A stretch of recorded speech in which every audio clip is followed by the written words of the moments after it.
Now, welcome to another edition of News from Naboo with Thor's Lightning Takes. And let's get right to the news. I don't know if you've covered this or heard much about it yet, but did you hear that Lucasfilm appointed a new vice president of development? I did not report on this, no. So this happened like just a day or two ago. Derek Hoffman has been appointed as the new vice president of development at the company. Okay. Yeah, this was like found on like the Star Wars Leaks subreddit. They didn't make any sort of formal announcement, but the leadership listing was up there. Okay, that seems strange. Seems like a pretty big role not to have any kind of announcement for at all. Up until recently, Rain Roberts held the title of Vice President of Film Development since Disney acquired in like 2012.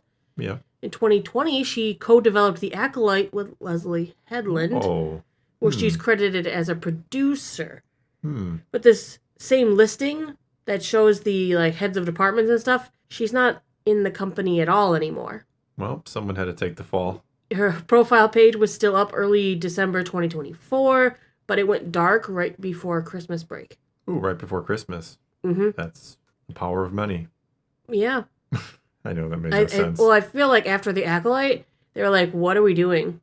What's the live action producer here? What are you doing? Well, you have to ask yourself, like, after The Acolyte, if you're a Lucasfilm executive or whatever role you have in the company, even if you're the janitor for crying out loud, you have to ask yourself, what happened that so many people didn't like this show? Is it really that there was this negative backlash because of this or that, because of racism, sexism, and all that?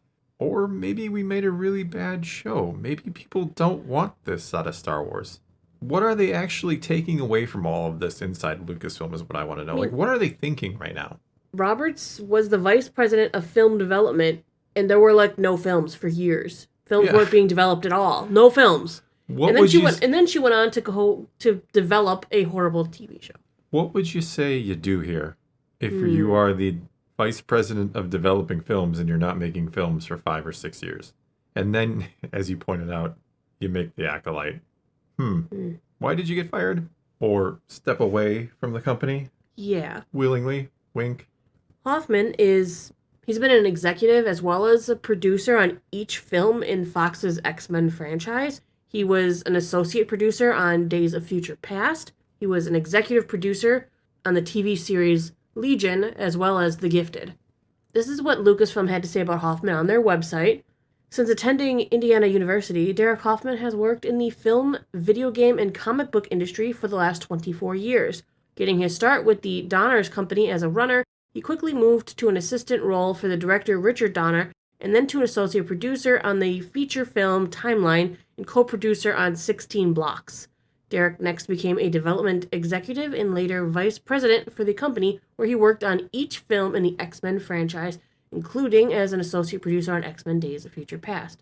Derek ultimately spearheaded the franchise's move into television, serving as co-executive producer on the FX series Legion and as executive producer on Fox's The Gifted.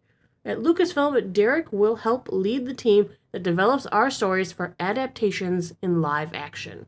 Adaptations of what exactly? I don't know. Develop our stories for adaptation in live action. I don't know what that means. Is that just a generic title or description? That doesn't actually mean he's going to necessarily do those? Because the only things you can adapt are books or comic books or... Or really just saying our stories is in anything that is written. Kind of a generic... Like a screenplay.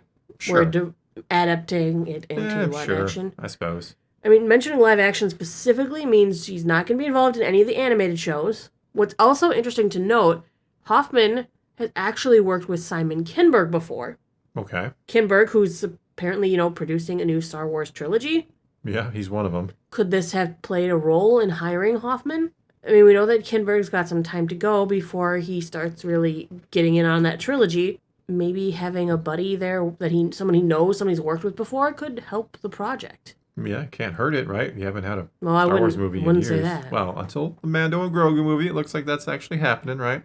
Speaking of the Mando and Grogu movie, Look at that segue. Yeah, you didn't even know. I wasn't going to use this article, but you segued it, so I guess I am. Oh.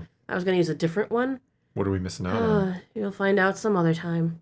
So Sigourney Weaver, she did an interview with like Game FX or something, And Something. I don't remember the name. It was Game something. Okay. And she kind of talks a little bit about, joining up with Star Wars. Okay. She doesn't confirm the character name, Colonel Bishop. Yes. She doesn't Bishop, confirm it. that she's an android from a different galaxy. She does confirm some things about her role. Okay. So here are her comments. I get to have scenes with a little Grogu, which is probably why I did the movie, and he's a little badass too. It's going to be wonderful for people to see what Grogu is up to now because he's grown up a little bit and is capable of much more than maybe we think just watching the series. I play a wonderful character who is, in a position of authority, and I have to send the Mandalorian out on a mission on the Outer Rims where all the bad stuff happens. Interesting. So she is officially the one who's going to send Grogu out on Mando and Grogu out on the mission, which we allegedly think is to protect or save Rada the Hutt. Yeah, weird. Yeah. So she thinks that Grogu's grown up a little. Is he going to be talking? What do you think? I don't know. Because it's about time. We know he's grown up a little bit. He's capable of more than we think from just watching the series. Could be talking. So how much of a time jump are we saying? I don't think it's going to be too big, right? Maybe? I don't know. Couple of years in universe? Maybe his speech will come along a little bit, like you said. Maybe he's kind of talking a few words, maybe but not a lot. Maybe he's more capable. Maybe Mando's trained him in the Mandalorian ways some more. Maybe his force powers have grown stronger, even though he's not practicing with a master. He could be practicing on his own. Well, he was practicing on his own before, so I mean, we've seen him do some pretty burly things. I mean, he lifted a mudhorn and all these other sorts of things. So he's done some things, yeah. He's got training back in the day too. Maybe Kelleran Beck also gave him some pointers for all we know. Who can say? Who knows Grogu's history?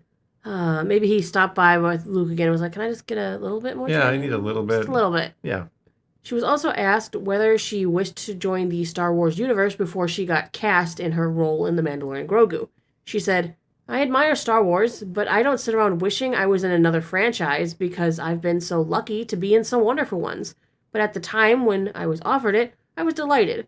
I'm a great fan of Jon Favreau. I was already a great fan of The Mandalorian.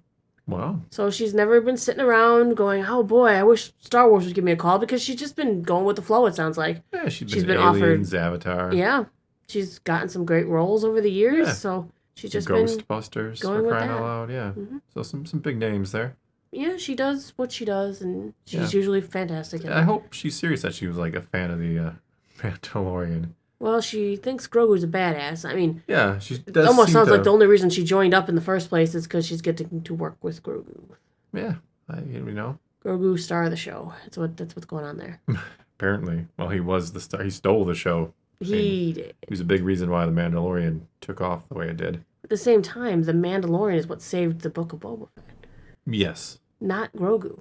Because we actually didn't want to see a bunch of Grogu there. Because we were like, Grogu should be off training. Mando, look, Mando's doing cool stuff. And they're like, wait, why are we seeing Grogu? Yeah, you knew something was wrong with the show when a different Mandalorian bounty hunter-esque type person shows up. And you're like, thank God. Oh, thank goodness. Thank God it's Mando and Boba Fett's show. We needed him.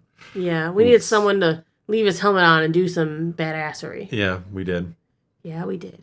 All right, well, I think that's going to be all we got for you this time. Now it is your turn. Take to the comments below. Tell us what you think of any and all of today's news. And let's talk some Star Wars. And so until next time, thanks for watching.